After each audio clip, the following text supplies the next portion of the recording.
and welcome back to ReCall The Midwife. We are a fan podcast, and each week we normally watch an episode of Call The Midwife and then talk about it. But this is part 2 of our listeners special. I'm Becky. I'm Alex. I'm Jen. Whoop whoop. I did that last time, so I just wanted to have continuity for our listeners. I liked it. Do you know the last one we did as well? I edited the one that's actually out tomorrow. Guys, we're actually doing 3 episodes this whole weekend. It's madness behind the scenes. But there's just been loads going on. But you just did the most insane start because we were just so manic. The first half of that, me and Bex was so tired we hardly spoke. And then we kind of got into our groove and then started being like really crazy. So apologies, everyone. Yes, the anyway, series 14 recap was a wild ride. I know you all have heard it by now. 13, series 14. Oh, series 13. Oh, yeah. Well, that says it all, doesn't it? That says it all. Yes, it does. Mm-hmm. Yeah. Okay. Lead us on, Alex. Yeah. So we're going through all of your messages and stuff. So this is Janet on Instagram, and she says, "Ugh, this stuff with Matthew. I am like, we do not need another Lucille and Cyril storyline. From what I saw, he did not leave on good terms. I think the actor wanted to stay and they wanted him gone. So I'm interested to see how they continue it. It was weird last season how she talks about him and goes back and forth. I don't think they will do a divorce because they have done that storyline. It'll be interesting to see where it all goes." And then she says a spoiler about series 15, so I will not say that, but it's good. Okay. It's a good one. It's a good one, guys. Yeah. Do we get closure about the Matthew Trixie storyline at the end of series 15? I can't comment. I don't want to do a spoiler. I don't want to know about that yet. I wonder if he'll be back in the film. I'm going to be honest, I don't think so. Okay. And that's not a spoiler or anything. I just think, I mean, it kind of is, but it isn't. Well, he's already not back anyway. Like even like this, like the first 2 episodes of the Christmas special that we just watched, he wasn't back, and it doesn't seem like he's coming back. Like, so I mean, even if so I can see why they don't want to do a Cyril and Lucille storyline because it's very similar. Do you know what I mean? I can absolutely see that. I mean, in a weird way, I kind of just, and again, I can't give spoilers for series 15 because I don't know any, but I kind of wonder, like, I mean, if this wasn't it had to be intentional. They had to decide to do this with intention and like with planning and everything like that, because kind of writing him into this quagmire of a situation in terms of like the New York and the finances and all of that kind of stuff like that, there's got to be a bigger picture. I don't know what the bigger picture is because I'm not there yet, but I mean, it can't, I've got a lot to say on this, and when it's series 15, we will say a lot. Oh, man. Although I will say, it's Janet, right, that we just were talking to? Yes. Matthew, rewatching the Matthew and Trixie stuff to do the series recap prep, he annoyed me all over again. And actually, I didn't get to say this in our series recap, so I'll say it now. Go for it. The lines, okay, when they have the scene where she's just come home from the car dealership and she's like, you left me waiting there and there was no car and like you have to call them and like fix it, and he's like, I am a guy who fixes things, aren't I? Like, I do want to be able to like, make things right for you and, figure stuff out when there's problems and all this kind of stuff. And she's like, are you okay? Like, what's going on? And he's like, well, I've got some really bad news. And he tells her he lost all the money and everything. And then when they're fighting again later, he kind of makes another comment about like, I want to be the man that can, do this and give his wife flowers and, solve any problem that she has. And just, basically like, I don't know if I can't remember if he explicitly says like, write a check for whatever it is, but he kind of basically says like, I want to be able to have an automatic, just get out of jail free card. And what he's really talking about is money, because that's the universal automatic get out of jail free card in like a capitalist society, which is what most of us live in. And it just annoyed me more. Like, it just really annoyed me more to see it all over again. And even this, and the scene where he tells her that they're going to New York, he's so unreasonable. He's like, well, you're allowed to be unhappy if you want to be. And she's like, oh, really? Well, thank you. And he's like, yeah. He's like, well, anyways, figure out how long you're going to be upset about this and then we can talk. And girls. I know I've said it multiple times, but like, it's just, and I think we talked about this when we talked about the episode, but she's packing Jonty's bag and she's like, be good for daddy. And he's like, I will. I mean, it was so sweet, but I just thought she's like done so much for that boy. And he's just like, I'm taking my son. And he has every right to take his child with him to New York. But like the way that he just is like, oh, I'm sorry. He didn't make this happen. He put them in this situation. And now he's sorry about it. Annoyed at her reaction. Yeah. And then he's like, oh, it's like he's acting in that scene where they're getting ready to leave for New York. And he's like, you can fly out tomorrow. You can fly out whenever. It's like, you put us, like not us, but like, I mean, I'm saying now from Trixie's vantage point, like you were the one that created this issue. We did not have this problem until you made this problem. And now you're acting like you didn't make it and that we're just both suffering because of something neither one of us can control. And it just, it really gets my why are goat. men, not Martin? Why are men? Yes, exactly. Martin would never do that. Yeah, Martin would not never Martin. do that. Not Martin. Not Okay. Martin. Joanne says, a thought on May. Ooh. I wondered too why it took so long for the Turners to adopt May. When mother, then sister Mildred, brought her from Hong Kong, she was set to go with the new adoptive family, but the father got sick and she went with the Turners. Then the father got well and she was set to go to her adoptive family again, and that fell through again. Why was she set to be adopted by another family, but there were apparent barriers with the Turners adopting her? I know it's fictional or for the storyline, but it never made sense to me. Joanne, what an absolute insight. That is so true. Joanne. Yeah. Sometimes I think our listeners should get together and have a podcast because their insights are so much better than ours. This is why we have listeners specials, That's guys. such a good point, though. Isn't it? Yes. Because, I mean, okay, let's just think about it. May, when she came to the UK, was about 3, right? Yeah. And at this point, she's about 8. I think maybe older. I think, no, because she's about 10, 11. That old? Okay. Something like that. So, yeah, so, like, why have 6 or 7 years passed and nothing? Like, I mean, really, Joanne, When like, she was it makes... supposed to be adopted. Yeah, I mean, it's honestly, it makes a really, really good point. Like, yeah. Well, annoying. Anyway, Also, Joanne also says, go on. That they would actually be so, like, the amount of times that babies were just taken off mothers and adopted and like no records were kept. Yeah. Do you think they would be that invested in keeping? I mean, I think they've done it for honest, the creative. I think they've done it for the creative juice it gives Yeah. to the show. Because I mean, really, what else do like Sheila and Patrick have going on? Once the May Not much. They've not got loads of kids. Stuff going on. I mean, the thing is, their personal lives don't have any drama. Like, their only real family storyline is, I mean, now kids drowning. Well, when the kids get sick or whatever. But other than that, I mean, Teddy's fine. I mean, unless they want to put one of the kids' lives at risk with like an illness or something like that, they don't really have a lot of other stuff to deal with because they're just a happy family. Not just as if like just or whatever, but you know what I'm saying? Like they're always in the mix, always doing things. But in terms of their own characters, they don't have a lot other than the adoption, kind of, in a way. Do you know what I think they should probably have kind of visited? Dr. Turner obviously spoke about how he had mental health issues when he was younger. Yeah. And he's had loads of stuff he's dealt with, like, you know, that woman dying by the side of the road and they had to do a cesarean, like just stuff like this. But he's just like, la, la, la, la, la, fine with it. And he just thinks, well, no, you wouldn't be all the time, would you? Do you know what I mean? Yeah. I agree. Yeah. Anyway, sorry. Joanne also says, Joanne's just absolutely full of insights here, guys. Has anyone else taken note that Trixie stopped smoking? No. I hadn't, but she has. You know, maybe because her voice had changed. I just didn't think they were featuring her smoking as much anymore. Well, have a look. Let's have a look, everyone. See what we all think. She also says, I just put on the Christmas episode in prep for tomorrow's release and realised next season is the one I've been waiting to hear your thoughts on. It was a series that had many unsettling episodes. I am anxious to hear Bex's thoughts on the Nancy storyline and Jen's on Cyril's. I know a break for you is well deserved between series, but please don't keep me in suspense too long. Hard to believe you'll be up to date. What will you do with your time? But, do you know what? We're probably going to start on bloody Downton Blabby. I edited an episode today for 4 hours. I thought, what the hell? When I was on the PJ, how the hell did I fit it all in? Thank you for your great podcast that I really enjoy. Thank you so much for listening, and thank you so much for all your amazing insight. So wait, she's talking about series 14, right? She's looking forward to series 14. Yeah. Oh, okay. Yeah. But also, she liked she was talking about the Christmas episode that we just did with the Nancy storyline. Yeah. Well, I mean, Joanne, we'll try to chunk them out as quickly as we can. Stay tuned. Yeah. Well, we're doing 3. We're recording 3 episodes this weekend, guys. Yeah. And spoiler alert, you are going to be blown away by the things we have to say about series 14.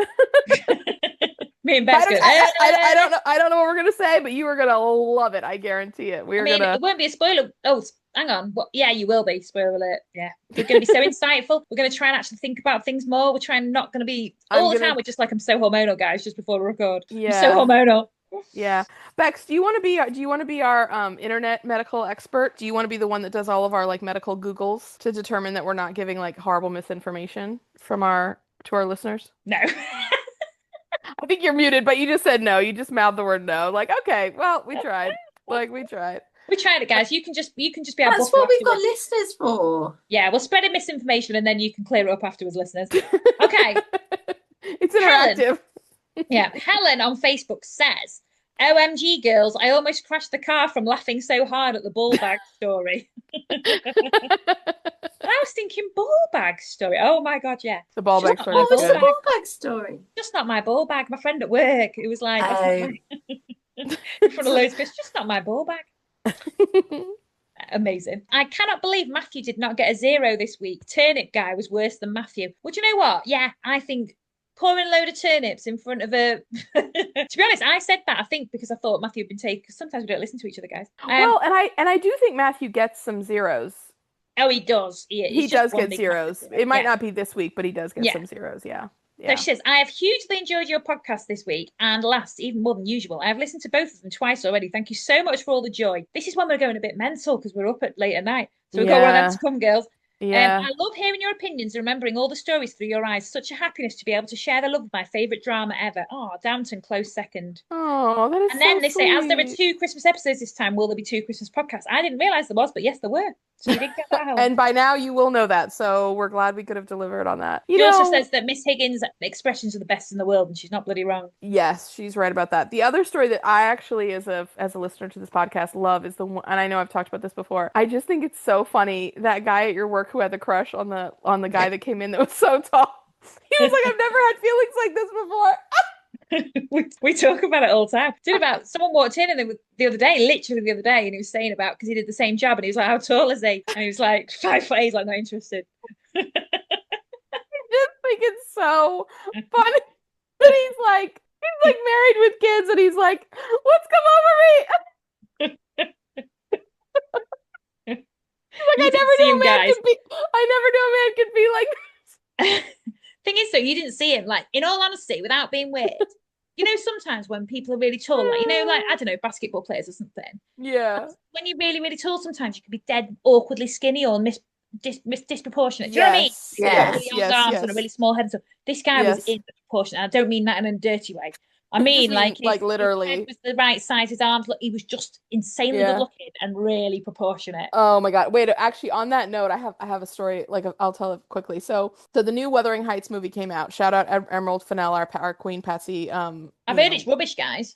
Yeah, I didn't think it was rubbish. I liked it, but I get why people maybe wouldn't like it. But here's my hot take. You just have to take the movie as it is. Yeah. Don't worry about all the other stuff. Just watch it. Don't worry about the book. Just watch it as its own standalone story, and then if you decide you don't like it, then that's fine too. But anyways, so there's a scene where Jacob Elordi, who famously is like 6'5" and very, very good looking, he comes back as this is kind of a spoiler, so if you don't want to know this, just like jump ahead like a minute or so. He comes back to see Kathy, and he's made his fortune. He's like now like a rich guy and everything. Kathy.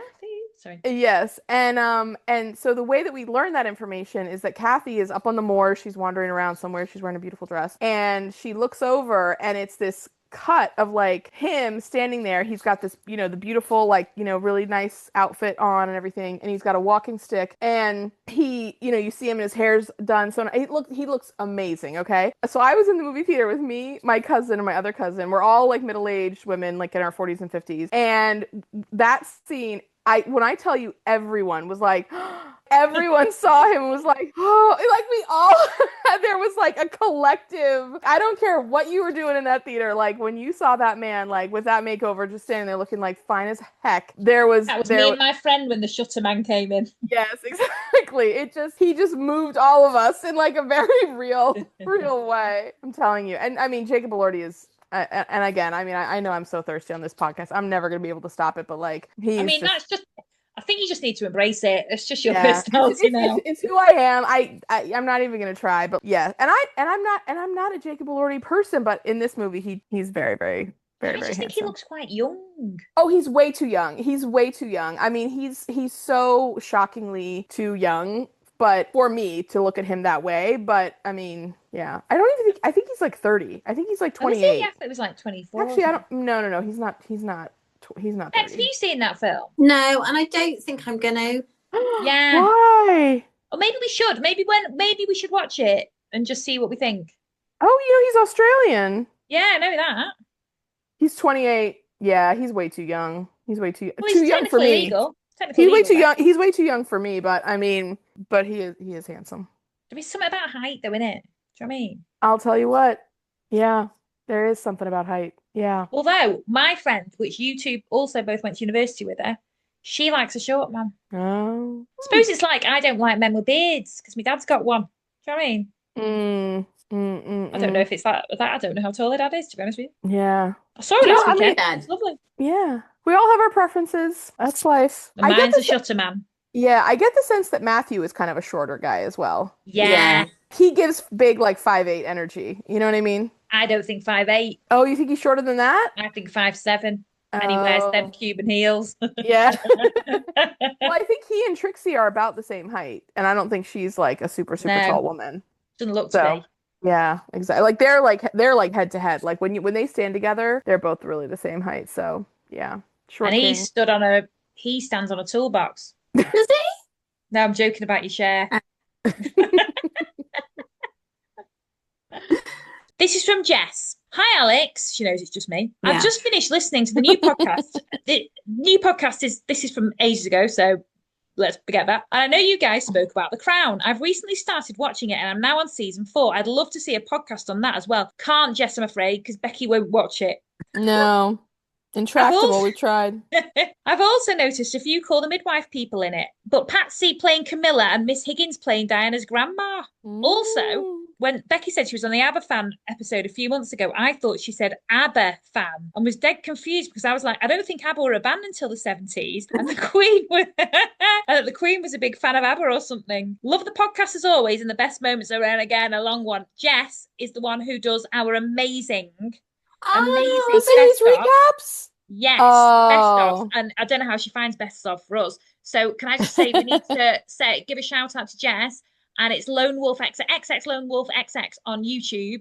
You need to follow her. You need to go and watch those videos because they are absolutely amazing. She makes it sound good. They are so good and so funny and so interesting. And she has a really good, what's the word I'm looking for? Tempo. She she does a great job with that. Basically turns something crap into something great. No, the podcast isn't crap. Don't say that.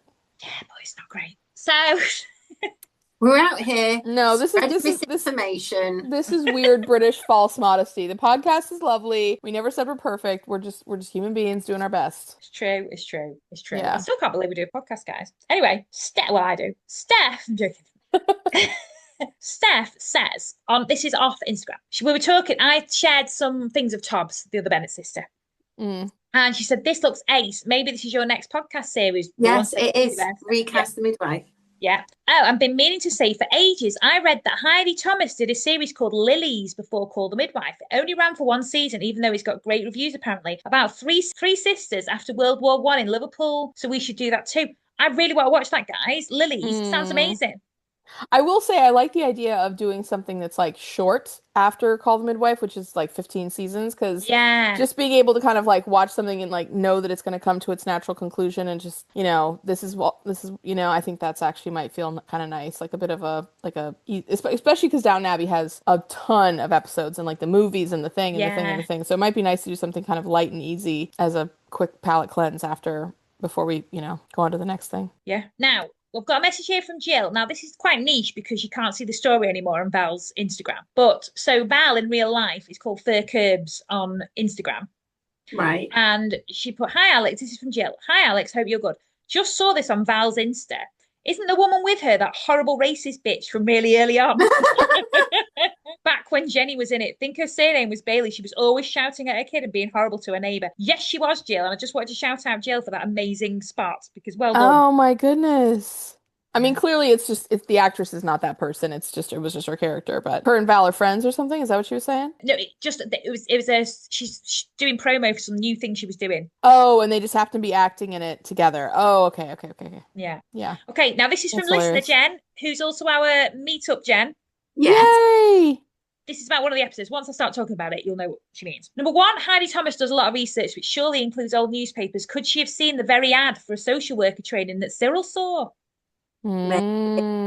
This makes a lot of sense because she is very fastidious, but as we've spoken about a lot. Yes. I mean, I think that's totally possible. And also, as it was the infancy of the, not nanny state, but kind of, the state helping people more with the NHS and everything as well. So the natural progression would be social workers, and obviously we don't know how it was. We didn't realize it was going to be as all encompassing as it is now. I will say it's really smart that she Well, chose there's to a put proper job still, but Yeah, really. It's smart that she put Cyril in that position though, because I mean, his character is that it makes a lot of sense for him as a character, but then also it puts him at the center of the story in a way that gives you a deeper insight into what's going on with these families, minus just the medical stuff. And I feel like in seasons past, we've had, heard people talk about like, oh, I'm going to help them do this or I'm going to do that or whatever. But now I think we're seeing it in a much more involved way, which I actually yeah. really, really like. So I think it was a really smart choice because she's doing a lot with it. It's accomplishing a lot of things at the same time. So yeah.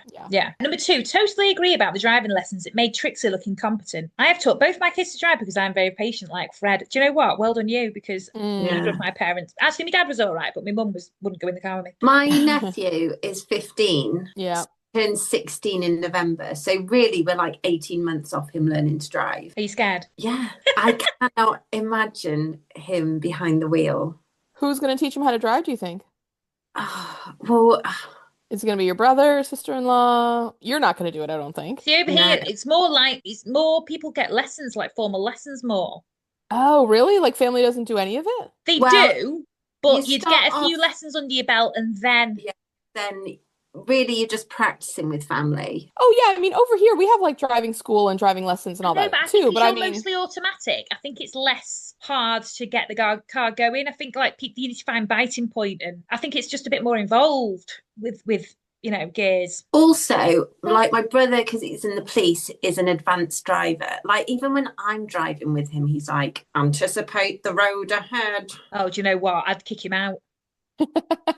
And he's Get like, out. I would just be like, I'm not driving. You're gonna drive. I'm like, why would I have a backseat driver? Like, if you want to tell me how to drive, then you got to drive the car. No. Like what I do a lot is I'm in gear and then I come out of gear and then I go back into gear. This is while I'm sat. Like what I do makes no sense. Well, but still, you drive safely and you get yourself where you need to go. He doesn't need to tell you. He says you're sat so close to the steering wheel, and then he's like, move your seat back 6 inches, which I do. And he's like, yeah, there, now you're in a better position. So I let him talk me through it. And then I go, well, I can't reach the pedals. So is that okay? And he's like, oh, well, no, move back. My mum started just gasping whenever you go anywhere. Like she's in the back. My mum does it. And I'm like, stop looking. I nearly dropped her off. This is quite dark, but I'll say it. So my dad had a really bad motorbike accident, and it was in Cumbria, so it was a while away, and we had to go up there to get all his stuff. It was just honestly, it was one of the worst times of my life. We were really worried about him. We were really nervous about the whole thing, but we had to go get a load of stuff because he had loads of stuff on the bike, the actual top box. And my mum had one job, which was to bring the keys for the bloody top box, and she forgot them. So we drove all the way up there. In the end, no, I just got the guy to angle grind it open. I was like, look, mate, can you just angle grind it open? It's absolutely trashed anyway. Anyway, that was by the by. She was screaming like you wouldn't believe. Like I was already in a very stressful situation. I had to leave Bob's. It was just an absolute nightmare. My dad was in hospital. We were trying to get back to him. He was having an operation. Honestly, it was horrendous. And she was just screaming about these bloody roads. And I had to take her because she was next to kin. If she wasn't next to kin, I wouldn't have had to take her. So anyway, I can't tell you how close I got to leaving her on a hill in Cumbria. Like, get out. Your patience is just up there. But isn't it so funny? Because haven't you said before that like your mom is really nervous and anxious, but then there's been a couple of times where she's been so calm and cool and collected, and you're like, who is this person? Like, where did she come from? Isn't that? Yeah. Haven't you said that? Like, there's been a couple of times where I know you've been like, you won't believe how good my mom was. Like, I was shocked. It was like when I had Bob's. Oh yeah. There you go. Although saying that, the first time I tried to leave and go, I went to a concert when Bob's was 2 months old, only very in our hometown. It was just this small, tiny concert. I was going to be gone for about 3 hours, and she was shaking. I was like, "What? Why are you shaking?" I'm just leaving my baby with you, that you see it all the time. Oh, and she was like, "I don't know. I just feel nervous." Yeah, but I used to do live handovers, didn't I? When I used to. Yeah, I mean, I get it. Yeah, but still. Emily, call out to Emily, who says rabies and tetanus are 2 different diseases. Sorry, Emily, we totally get it. We're gonna add you to the montage, Emily. I mean, the good thing is that we're now always going to be vigilant for rabies and tetanus. Also, I'm sorry, but they're both the same. Jokes, everyone. I still say, but I never said tetanus. You didn't say they were the same. It was me. I took ownership for that. I don't even think it was Becky. I think that was me. But they do have the same tetanus jab. Do you see what I mean? That's where I got it from. Let's not double down. Let's not double down. I'm not. I'm saying that's where I got it from. Yeah. Thank Okay. you.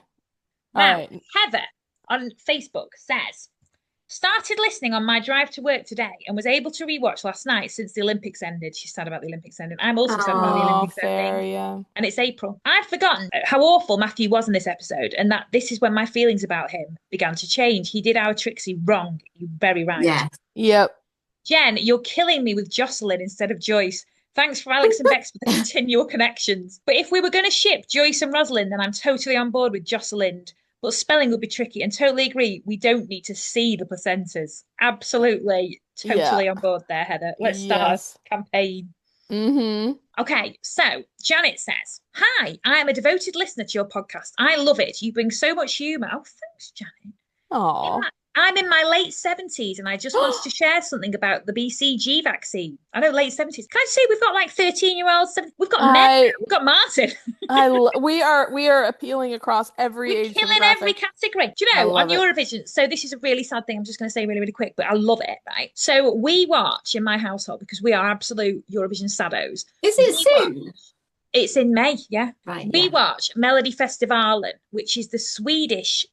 So basically, Sweden take Eurovision so seriously. They do the most amazing selection process to get their actual Eurovision entry. And it's like 6 huge, massive live shows, like in massive stadiums. But honestly, it's better than the X Factors. It's amazing. The production's amazing. It's better than the Eurovision show, because you don't have like rubbish things like Latvia entering, joking Latvians.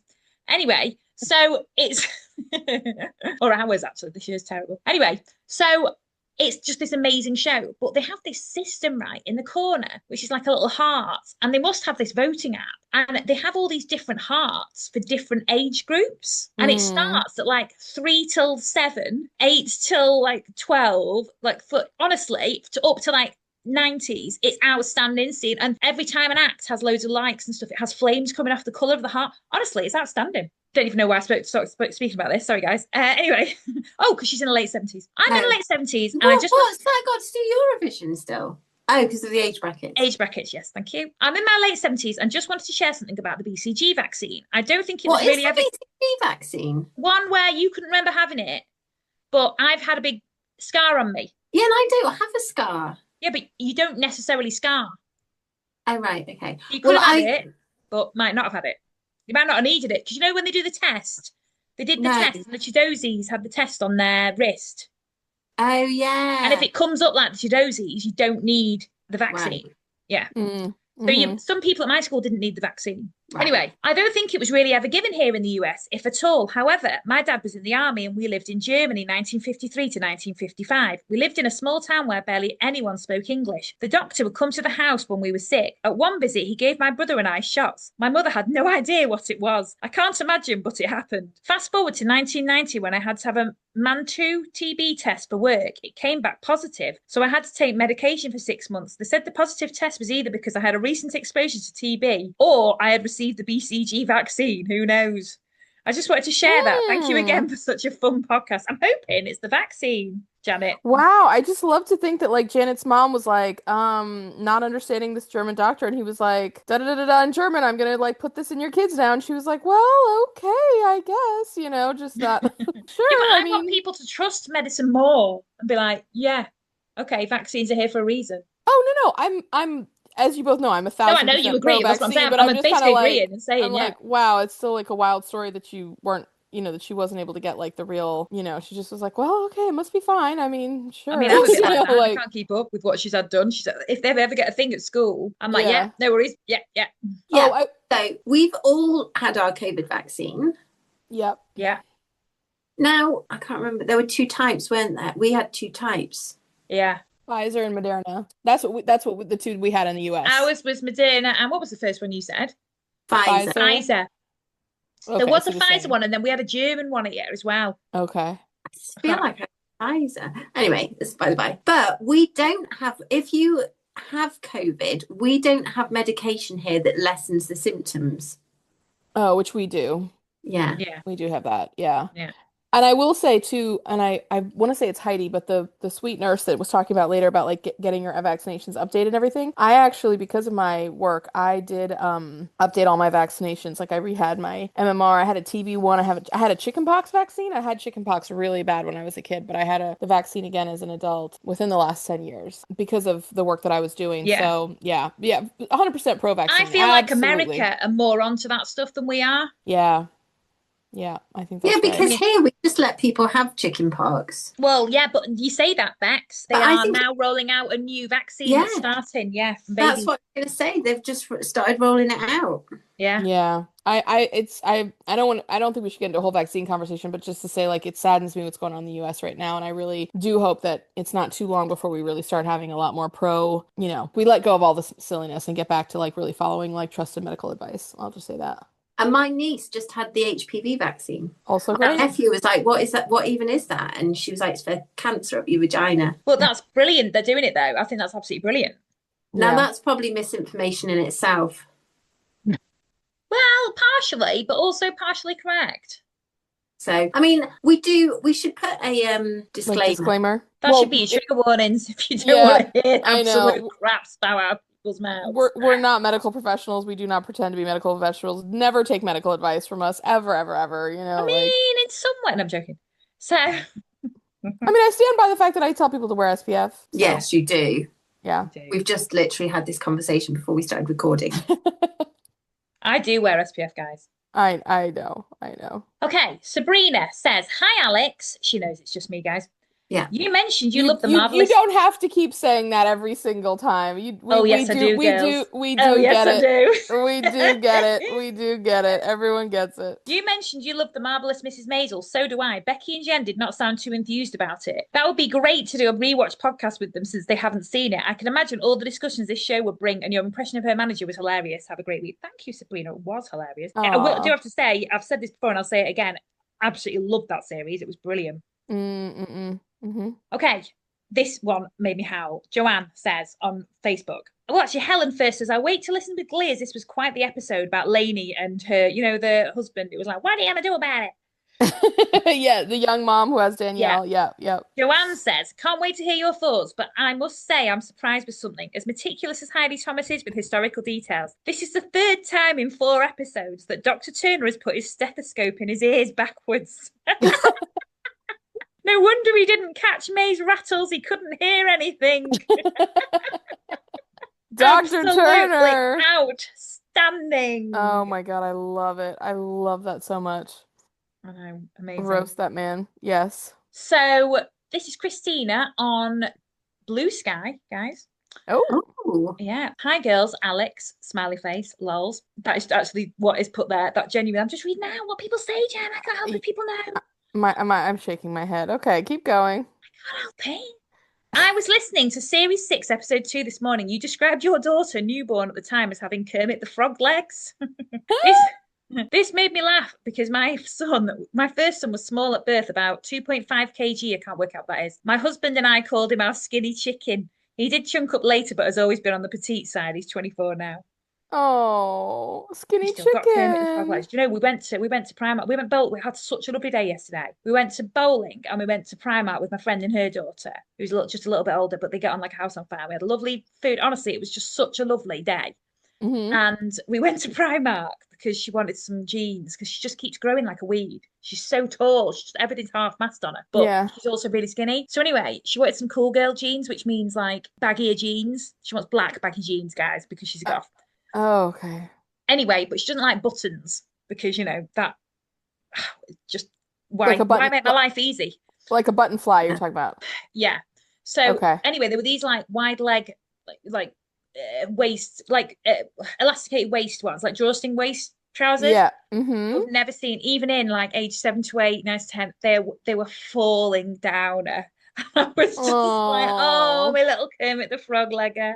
Oh, she's just a little beanpole. I know. Now, I can tell you that a 2.5 kilogram baby is 5.5 pounds. Oh, that is healthy, but still small. That is small. Yeah. Well, I don't know if it's £5. It's 5.5 pounds. Right. £5.8. How much did you weigh when you were born, Bex? You were loads, weren't you? 9.12. Oh. What were you, Jen? I want to say 7 pounds and like 6 ounces, I think. Oh, you were a tidge. I was Yeah. £9 too. Oh. I was the same size as, oh God, little, what was his name? Richard, the baby that was the fairground couple baby. Oh, yeah. I was the same size as little Richard. I was average. I was very average. Oh. Okay, KJ says, I just want to say I loved this week's episode. I know I'm a tad late. I've been really busy and ill this week. I mean, we're never ever going to judge you guys. We're listening Oh, today. yeah, No. no rush on our account. It had the Definitely not. same level of energy and giddiness at times as that one episode a few months ago, the one with the ghost talk and scaring Becky with the ghost on a landing. I was laughing so hard on my bus while listening to this episode and got so many good clips for the best moments. This is Jess, the XX Lonely Wolf. Oh, Yeah. Jess. Okay. Yeah, I know a lot of people have probably mentioned this, but you mentioned that it was probably a dull, rainy day in March. They filmed this. This is the episode with the beach.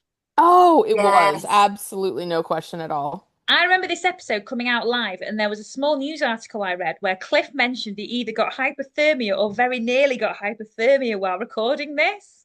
Yes. Fred, if I can find the article, I'll send it to you after read. I also wanted to mention I loved May's line of, well, Teddy didn't nearly drown when Sheila mentioned how Teddy would be upset with the amount of sweets she was allowed to eat. Oh my Well, God. Teddy didn't nearly drown. Love it. That Thank is such a you. like a little kid sibling thing to say. Absolutely. Now, this is another one from Karen. She says, the person who presided over, oh, I can't say this because that is an absolute spoiler. I'm not going to say that one. That's a really good one. I'll save that for, you know. When we get there. When we get there.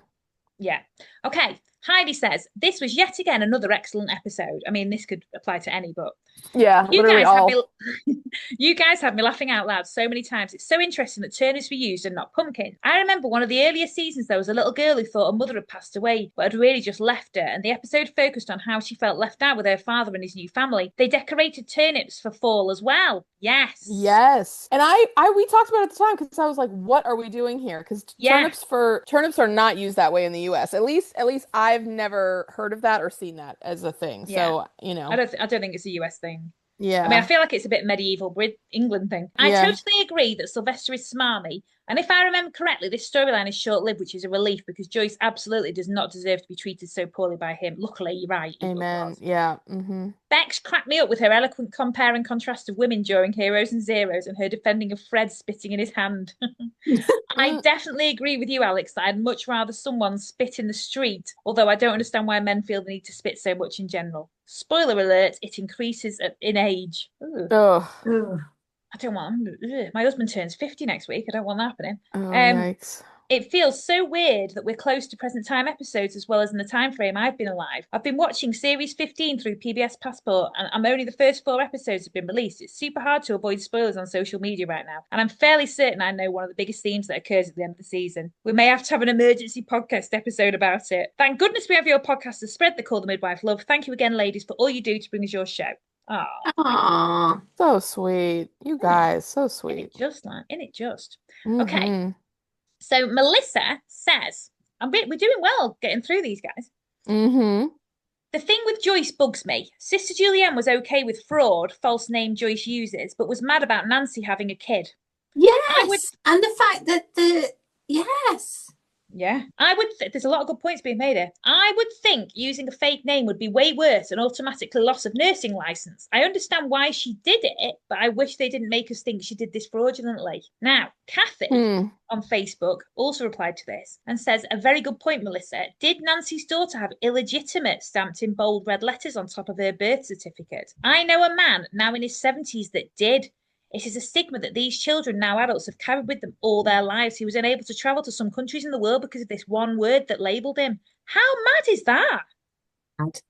In the 70s? Like, it just seems And wait, the word is fraud or the word is, what's the word? illegitimate. Illegitimate. Okay. And that's what Nancy would be? No, Colette. Nancy's Colette. Oh.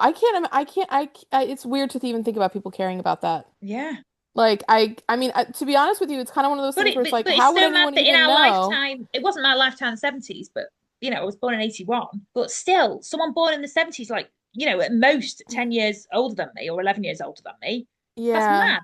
I Mad. know. But that kind of stuff always like kind of makes me feel like I'm not saying like I can't understand it, like I literally can't, because I obviously can, but to me that kind of thing is just wild to care about. Like Colette could not have any control over that. Why in the world, if you're gonna, again, I don't think anyone should be punished, but if you're gonna punish anybody, punish the people who brought the baby into the world in that situation. They did something. Colette did I know, but that's the nothing. horrible thing. Exactly. It's I awful. mean, I don't think anyone should be punished for any of it. I'm not saying that, but I'm just saying like the least culpable person is the baby. And so it's like, what difference does it make? She's still a sweetie pie. I mean, she didn't do anything. I can't. It's just a crazy thing to me to care about. I find it Yeah. crazy. Okay. Janet says, ladies, I've watched Call the Midwife faithfully since it started. I've watched most episodes multiple times, especially the Christmas ones. Like you Oh, guys. I'm new to podcasts, mostly do audiobooks. Like one of you, I can't remember which, and yes, it is still reading. I'm loving your podcast. If you ever have guests join in, let me know. Do you know what? If we could coordinate it and be really good to do that, that would be amazing. But we're just crap at coordinating ourselves. yeah. You brought up so many things I've not thought about, and I keep talking to you out loud in my car because I just want to have my thoughts in with yours. Oh, I love think Just of finished listening that. to season 2, episode 4. The line from Jacob, they give us all the broken ones, that stuck with me for 12 years. I cried my eyes out. I work with children with special needs, Mm. and they deserve more than our broken ones. Look forward to listening to all of them. Thanks, Janet. That was amazing. Oh, Janet. I know. Cute. Also, another person doing amazing work. I mean, Yeah. Janet, hats off. Okay, Oda. Hello, girls. This is Oda from Norway, sending you another message. I feel like I'm doing a. This is Oda from Norway, and my scores for Eurovision are 12 points to Denmark. Sorry. Sending you another message. I heard in one of your episodes that you are Harry Potter fans, and I think it would be cool if you could Mm. sort the following characters into Hogwarts houses. Yes, this is Oh, great. Okay, I'm so amped for this. Okay, Okay, go. these are our 4 people, and they're going to go in 4 houses. Now, technically, they don't have to go in all 4 houses. They can go in whichever houses we decide. Okay. Yes. Okay. Dr. Turner, Sheila, Oh, okay. Dr. Turner, Sheila. Okay. Trixie, yeah. and Sister Ursula. Oh, I mean, Oh, obviously, Slytherin. Slytherin. Slytherin. I Yeah. mean, no questions asked. I feel like Dr. Turner is Hufflepuff. Same. And I don't know why I don't think Gryffindor, but I don't. No, I I think it may think be the fact that he's listening to stethoscopes wrong. I would be willing to put Sheila into Gryffindor because I think Yeah. she's very brave. I think she's a Yeah. super brave lady. I And I then think she's very brave. Trixie's But- brave. But Ravenclaw from the Diadem, she's into, because Cho Chang's very into her, and also they're all into, like, she's quite into her looks, isn't she? But what? So wait, I can't remember. So one of Hufflepuff and Ravenclaw, like one of them is like truth, and one of them is like intelligence or something like that, right? Or something like that. To be honest, I have no idea. Yeah, I think we should do that. Ravenclaw for Trixie and Hufflepuff for Dr. Turner. I like that. I'm not sure. I like Why that. are we? What? Sheila's not Gryffindor. Wait. Hold up. Let me look at the Why is attributes. Sheila not Gryffindor? If Okay. anything, Trixie's Gryffindor. Okay, hold on. Ooh.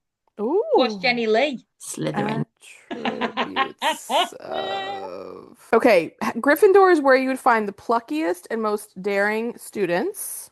Okay. Slytherin is... Okay. Apparently it says it's like misunderstood and whatever, but it has a bad reputation. Oh, they're all evil. I Blah, don't know blah, why blah. they Okay. are Slytherin. I just Oh, might not bother. Ravenclaw is for the brainiest students. Okay. And then Hufflepuff is the most trustworthy and hardworking students. Okay, so I was right, but I just couldn't remember the actual right thing. So I think I would still put. I think Sheila. I think Dr. Turner is only where he is because he's a man. Yeah. So we put well, like, okay, listen, you got to give Dr. Turner Hufflepuff, I think, because he is very hardworking. I mean, he's managing a lot of stuff. Now, is he granted, more hardworking than Sheila? no, he's not more hardworking than Sheila, but I think Sheila is actually more intrepid and brave and like plucky than Dr. Turner not. is. Do you think Sheila's more plucky? She left the Yeah. nunhood. And what's she done since? Married. Everything. You literally just told us that she had nothing going on but her family. She had TB. She navigated that. She thought she was infertile. Then she found out she was having a baby. She You literally navigated told that. us that there was no storyline beside her children. No. What I'm saying is that after a certain point with them, once they had their family and all of that kind of set up and everything was just kind of chugging along, since May joined the family, they haven't had a lot of other like character things happening other than, like vaccination initiatives and things like that. And, like Christmas pat. They have like things that are happening in the community, but they don't have kind of personal intrigue. But like all the seasons up to that point, they had a lot of stuff going on, both of them. And she especially. No. Trixie's out in the world doing it on her own. She's dealing with alcoholism. She's got past that and she's still like having to manage it.